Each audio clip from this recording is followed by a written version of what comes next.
Dita e verës, ose verza, është festa pranverore shqiptare që festohet më 14 mars. Ajo shënon fundin e dimrit dhe fillimin e verës në kalendarin e vjetër. Shqiptarët pagan festonin fuqizimin e hyjnisë së diellit dhe përtëritjen e natyrës.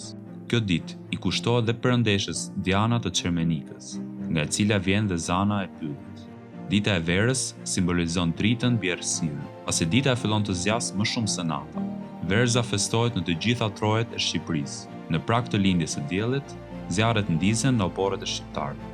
Aty kryen ritualet pagane, ku ata kërcejnë, këndojnë rreth zjarrit, si dhe kapërcejnë mbi të.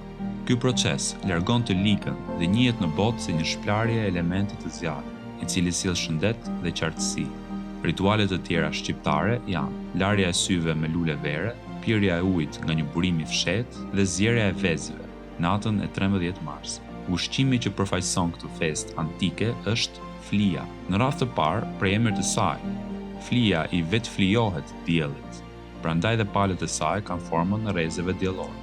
Ndizni një zjarr, kaloni një piknik, konsumoni flinë dhe mos harroni këto zakone të trashëguara nga paraardhësit tanë. Gëzuar ditën e verës.